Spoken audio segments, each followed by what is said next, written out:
There we go.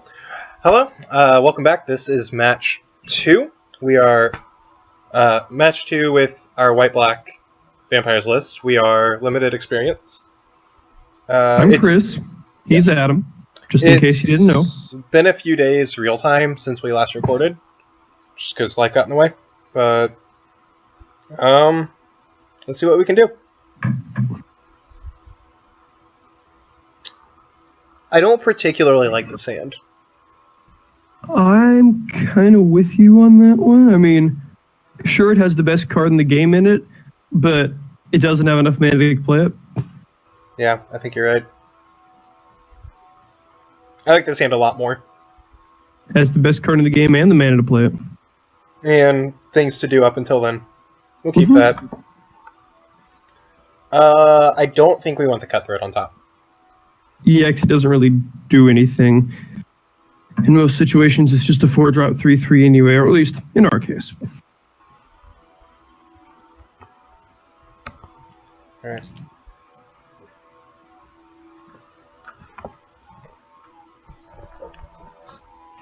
Yeah. Having fun changing your camera angle there? Yeah, I was trying to figure out a comfortable place to have my camera while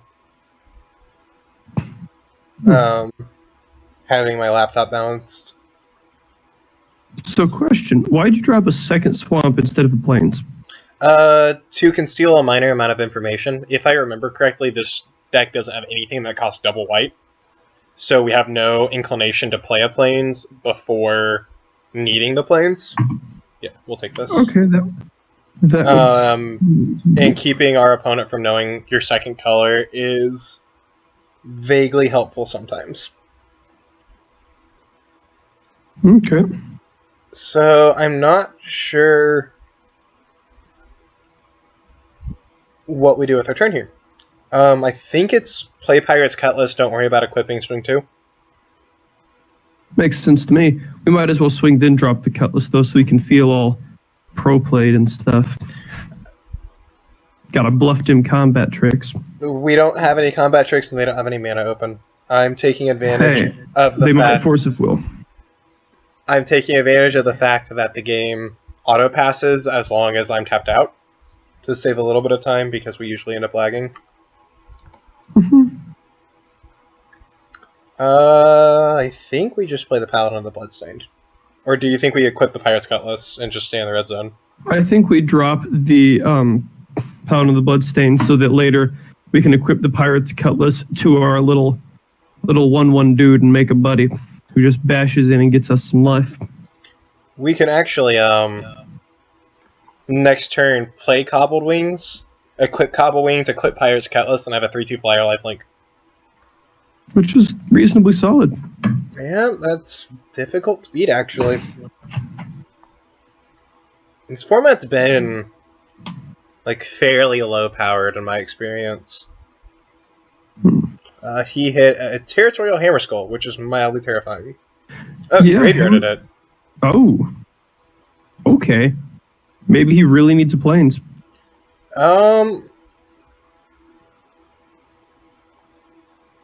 Do you think we block the Buccaneers here? I mean, we're winning this race No. We're winning this race a lot. Yeah, I think we just keep racing until he drops something big and scary like 2 Burning Suns avatars. Throwback to our second episode. They got to get that consistent listener base. So we're going to put the Cobbled Wings, or the Cutlass, in. For mana efficiency's sake, we're going to put the Cobbled Wings on him too. And we're going to go in. For 8 and gain 3? That's a pretty good attack. Could be worse. Could be raining. Could be jostling the camera constantly.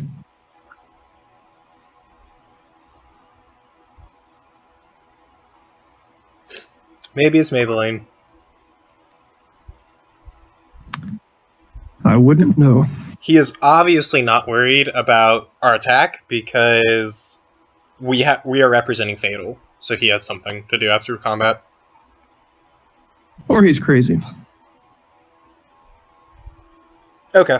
Yeah, that does make sense. I think we keep think we beating in attack with face of the the air. vampire and then play Aerosaur. I agree. And then I'm pretty sure we win, as long as no ridiculous shenanigans happen. Knock on wood.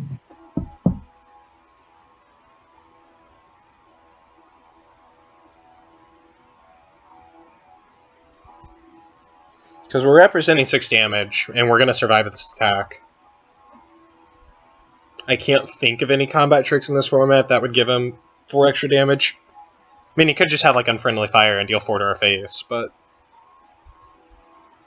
Or he deals... Okay. Maybe he knows something we don't. I mean, that's probably correct, but it still feels weird. So we win, right? Because we move the Pyrus Cutlass over and the Cobbled Wings over and swing for 5. Wait, where are you fighting? Oh, yeah. I think we just win. Yeah, Pyrus Cutlass gives 2-1. So we just move the Cutlass over and move the Wings over. Okay, yeah. We got there. Solid start, solid start. Gotta keep going. Looking at our sideboard. 90% sure Duress would do nothing here. We might actually want to bring in the Thematic Compass. It's really going to seem like his deck is going to try to get one big guy on the field and attack us a lot with it. And having something that just says no seems pretty okay. I'd be down, but what do we cut? What about one of our Fathom Fleet Cutthroats? What about Raider's Wake? Probably Raider's Wake. That was my second thought. Because it doesn't really do anything in most situations.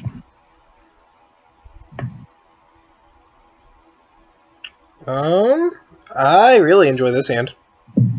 Because he's a pirate, which means Pirate's Cutlass comes down and makes him a 6/4 on turn 3. I agree. And then we throw a Mark of the Vampire on him and have an 8/6 lifelinker. You're assuming that there's a 4th land in our deck, which we've seen in the past isn't always the case. Well, it's not always the case, it is occasionally the case. And if all else fails, we just play Bishop Soldier and throw the Cutlass on it instead. And then still have a 4/3 lifelinker. Or we can just give it flying with Cobbled Wings. Well, the plan is do that with Wanted Scoundrels. Well, yeah, that's what I meant by it. Sorry for using pronouns without specifying. And having a very big Wanted Scoundrel with lifelink. We just have to hope he doesn't have exactly Lightning Strike right now. Because that would actually be a pretty good way to get us.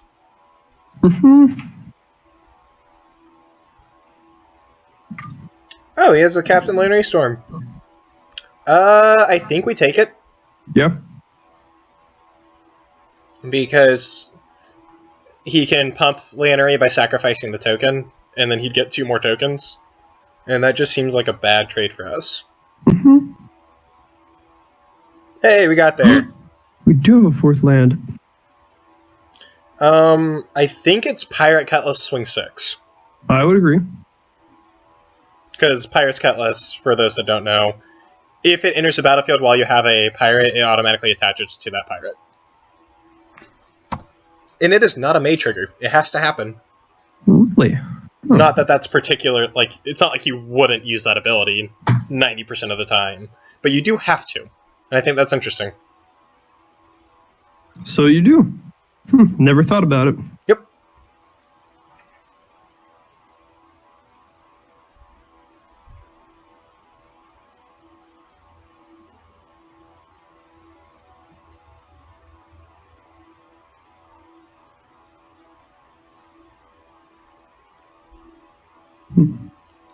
So, I think maybe this turn we Cobble Wings the Wanted Scoundrel. And then just send in with a flyer. Blockers. What do you think about that, though? We end up wasting one of our mana, but we also get a flying big scary. The other idea is we can play Bishop Soldier and Cobbled Wings, and then next turn, if we draw a land, Mark of the Vampire, equip Cobbled Wings, swing 8 in the air. See, that sounds great. Provided we draw exactly a land. Exactly, which is... If we don't draw a land, though, we still equip Vanquish the Weak, and that seems fine, too. I didn't know we could equip Vanquish the Weak. So, Bishop, Soldier, Cobbled Wings. Next turn, we either equip Cobbled Wings, play Mark if we draw land, or play Vanquish if we don't. We've made worse plays. Just remember to tap the mana correctly. I did. I know, just figured I'd throw that out there. I don't think we attack either, because we lose our creature. And he's kind of necessary. He is the current plan for winning the game, basically. So pass.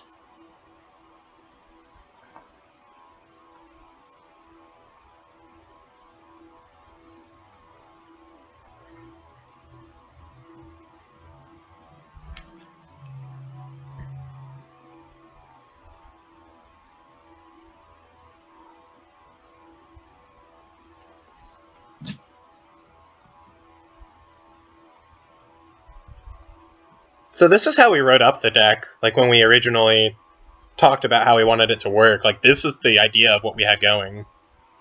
What is he doing? Oh, Hammer Skull, sure. I think we block Storm here with our Bishop Soldier. Because I don't think our Bishop Soldier's ever attacking. It's never blocking again because Territorial Hammer Skull. And I really rather not have Storm on the field.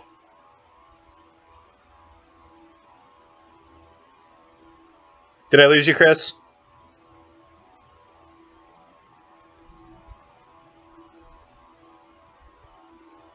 I think we lost Chris, so I'm just going to do my usual and ignore him and play how I'd want to.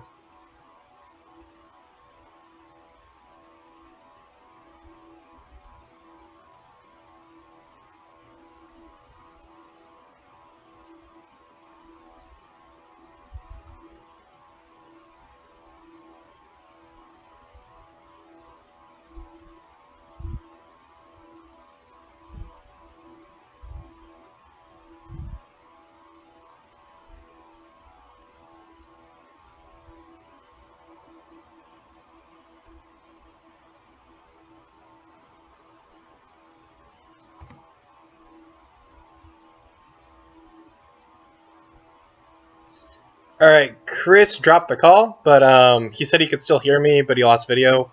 We're going to try to get him back real quick. Hey, Chris, are you here?